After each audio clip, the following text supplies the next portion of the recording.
আসসালামু আলাইকুম। সবাই কেমন আছেন? আশা করি আল্লাহর রহমতে সবাই ভালো আছেন। তো আজকে কাজ করব হচ্ছে Redmi Note 10 Pro Max। তো এই ফোনটির ব্যাটারিতে দেখুন 4.00 কিন্তু চার্জ রয়েছে। তার মানে এই ফোনটি হচ্ছে রান করার জন্য যথেষ্ট কিন্তু চার্জ রয়েছে। তো এই ফোনটি তারপরেও কেন রান করে না আমরা সেটি দেখার চেষ্টা করব। তো এটি হচ্ছে অন্য একটি টেকনিশিয়ান ভাই দেখেছিলেন। তো এই ফোনটির সর্বপ্রথম হচ্ছে যে ডিসপ্লেটা ভেঙে গিয়েছিল। ভেঙে যাওয়ার পরে ডিসপ্লেটা চেঞ্জ করতে যান। চেঞ্জ করার সময় তো ডিসপ্লে নতুন একটি লাগিয়ে দেখা হয়েছে। এটিতে ডিসপ্লেও আসে না এবং কি অনেক সময় হয়তো ডিসপ্লে যদিও আসে কিন্তু এমআই লেখা এসে কিন্তু দাঁড়িয়ে থাকে। তো ওই ভাইটি হচ্ছে কাজ করার চেষ্টা করেছিলেন। তো দেখুন এখানে কিন্তু আমি দেখতে পারতাছি যে প্রসেসরটি রিবোলিং করার চেষ্টা করা হয়েছে এবং কি পাওয়ার আইসিতে এবং কি চার্জিং আইসিতে অন্যান্য আদার্স সেকশনে কিন্তু কাজ করা হয়েছে, তবুও ফোনটি কিন্তু রান করেনি।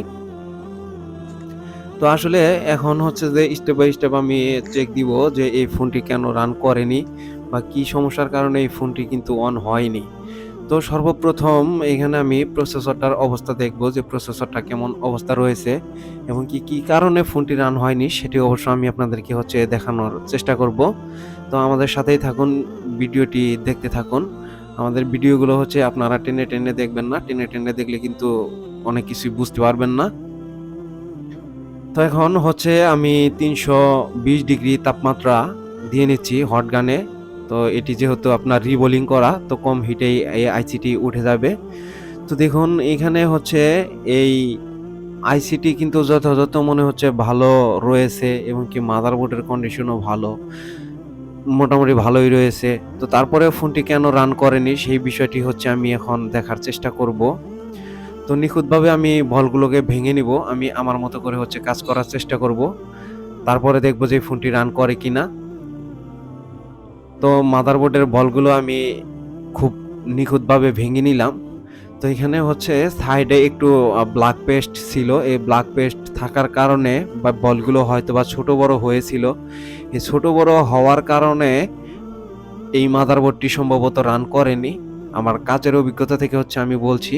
কারণ হচ্ছে যে এখানে মাদারবোর্ডটিও খুব সুন্দর স্পষ্ট রয়েছে এবং কি সিপিইউ আইসিটিও মোটামুটি যথেষ্ট ক্লিন। তবে হচ্ছে এখানে যখন রিবোলিং করা হয়েছিল, এই রিবোলিং করার সময় হচ্ছে যে বলগুলো ছোট বড় ছিল কানেকশনগুলো। যেই কারণে হয়তো সম্পূর্ণভাবে কানেক্টিভিটি পায়নি।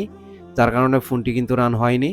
তো হচ্ছে আমি রিবোলিং করে নিচ্ছি এখন। তো একবার পেস্ট দিয়ে দিলাম কারণ বলগুলো কিন্তু ছোট বড় হতে পারে। সেই কারণে নেক্সট টাইমে আবারও পেস্টটি দিয়ে দিলাম। তো এইভাবে করে হচ্ছে যে আপনারা যদি রিবোলিং করেন তাহলে কিন্তু আপনাদের কাজগুলো সাকসেস হওয়ার সম্ভাবনাই কিন্তু বেশি থাকবে। এটা বুঝে নিয়ে কাজ করতে হবে। এখন রিবোলিং করা শেষ হয়ে গেল। সিপিইউ আইসিটাকে আমি স্পষ্টভাবে ক্লিন করে নিব। এখানে কোনো ধরনের যদি ময়লা বা ধুলাবালি কণা থাকে তাহলে কিন্তু নেক্সট টাইমে আবারও এই ফোনটি রিবোলিং জনিত বা কানেক্টিভিটি ফল্ট হতে পারে। সে বিষয়ে কিন্তু আমাদেরকে লক্ষ্য রেখে কাজ করতে হবে। তো এখানে রিবোলিং করার পরে খুবই স্মুথলি এবং কি স্পষ্ট করে এই প্রসেসর আইসিটাকে আমাদের ক্লিন করে দিতে হবে। আমরা যদি ক্লিন না করে যদি আইসিটি ইনস্টল করে দেই তাহলে অল্প কিছুদিন পরেই কিন্তু আবারও এই সমস্যাটা কিন্তু হতে পারে। তো দেখুন আমি কিন্তু যথেষ্টভাবে সিপিইউ আইসিটাকে হচ্ছে ক্লিন করে নিয়েছি। এখন আমি হচ্ছে এই বলগুলোকে রিসাইজ করে নিচ্ছি। রিসাইজ করে না নিলে এই আইসিটি ইনস্টল করার সময় কিন্তু প্রবলেম হতে পারে। এই বিষয়টি আমাদের অবশ্যই রাখতে হবে। তো এখানে হচ্ছে এখন আইসি রিবোলিং করা এবং কি রি-ইনস্টলের প্রসেসটি এখন হচ্ছে আমি করে নিচ্ছি। আপনারাও এইভাবে করে হচ্ছে করে নিতে পারবেন। তারপরে আমরা হচ্ছে প্রসেসর আইসিটি লাগাবো। লাগানোর পরে দেখব যে এই আইসিটি মানে ভালো রয়েছে কিনা সেটাই অবশ্য আমাদেরকে বোঝা যাবে। যে এতক্ষণ যে আসলে কাজটি করলাম সেটি কি সঠিক ওয়েতে করেছি নাকি ভুল ওয়েতে করেছি বা আমাদের কাজের মধ্যে কোনো ফল্ট আছে কিনা সেই বিষয়টি কিন্তু আপনারা অবশ্যই বুঝতে আমাদের কাঙ্ক্ষিত আইসিটি কিন্তু এখন হচ্ছে ইনস্টলের শেষ পর্যায়ে। তো দেখুন এখানে আমি এক্সট্রা কোনো পেস্ট ব্যবহার করব না। কারণ হচ্ছে যে এখানে আইসির বলগুলো রিসাইজ করার জন্য আমি পেস্ট ইউজ করেছিলাম, সেই পেস্ট থেকে হচ্ছে কাজটি সম্পূর্ণ করে নিব। এখন সিপিইউ আইসিটা ইনস্টল করা শেষ হয়ে গেল। এখন মাদারবোর্ডটাকে আমরা একটু যথেষ্ট ঠান্ডা করে নিব। দেখুন আমি কুলিং ফ্যানের মাধ্যমে কিন্তু এই মাদারবোর্ডটিকে যথেষ্ট ঠান্ডা করে নিচ্ছি। তারপরে এখন তুলোর মাধ্যমে এবং কি থিনার দিয়ে এই মাদারবোর্ডটাকে ধুয়ে দিতে হবে। তাছাড়া আমরা হচ্ছে ব্যাটারি কানেকশন করব না। ব্যাটারি কানেকশন করলে এই অবস্থাতে কিন্তু আসলে অনেক সময় দেখা যায় কাজের চাপে মনেও থাকে না ক্লিন করতে। তো ফার্স্ট টাইমই প্রত্যেকটা আইসি আমরা যখন যেই আইসিতে কাজ করি এবং কি করব, সেই আইসিগুলো কাজ করার সাথে সাথে কিন্তু আমরা যথেষ্টভাবে ক্লিন করে দেই, যাতে করে হচ্ছে যে পরে কোনো সমস্যা না হয় বা ক্লিন করতে মনে না থাকে, এরকম ধরনের প্রবলেম যেন না হয়। তো যার কারণেই হচ্ছে যে কাজে আমরা অনেকটা বেশি হচ্ছে সাকসেস হচ্ছি। তো এখন আমরা ফোনটাকে হচ্ছে চার্জে লাগাবো, যেহেতু ব্যাটারিতে চার্জ ছিল। এখানে পাওয়ার বাটন প্রেস করে দেখবো তারপরে।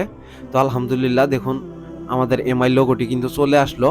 তার মানে হচ্ছে আমি আপনাদেরকে যে কথাটি বোঝাতে চেয়েছিলাম সেটা হচ্ছে যে এই আইসিটি রিভল করা পারফেক্ট ছিল না, যার কারণে হচ্ছে এই ফোনটি কিন্তু রান করেনি। তো এই আইসিটাকে সম্পূর্ণরূপে আমি রিবলিং করে দিয়েছি। তো আশা করি দীর্ঘদিন এই ফোনটি চলবে এবং কি লং লাস্টিং করবে। আর এটির ডিসপ্লেটাও কিন্তু আমরা হচ্ছে নতুন লাগিয়ে দিব, কারণ হচ্ছে যে এই ডিসপ্লেটাও আগের এই ফোনের সাথে যে অরিজিনাল ডিসপ্লে ছিল সেই ডিসপ্লেটি হচ্ছে যে ভেঙে গেছে, যার কারণে এটা আমাদেরকে পুনরায় আবার চেঞ্জ করে দিতে হলো। তো আপনারা চাইলে এইভাবে করে এই কাজগুলো কিন্তু সমাধান করতে পারবেন। আমরা দেখি যে পরিপূর্ণভাবে এই ফোনটি কি সমাধানে আসে কিনা বা ফুললি রান করে কিনা। তো আমাদের এই ফোনটিতে সম্ভবত ফ্লাশ করা হয়েছে কিনা আমি সেটা জানি না, কারণ হচ্ছে এমআই লোগোতে একটু বেশ ভালোই সময় ধরে আটকে আছে। তো আলহামদুলিল্লাহ ফোনটি কিন্তু পরিপূর্ণ চালু হয়ে গেল। তো এই ফোনটিতে লক আছে, লক থাকার কারণে হচ্ছে আমি ক্যামেরাগুলোকে আপনাদেরকে হচ্ছে চেক দিয়ে দেখাইতে পারলাম না। তো আসসালামু আলাইকুম, সবাই ভালো থাকবেন। আজকের মতো এ পর্যন্তই। আল্লাহ হাফেজ। পারবেন।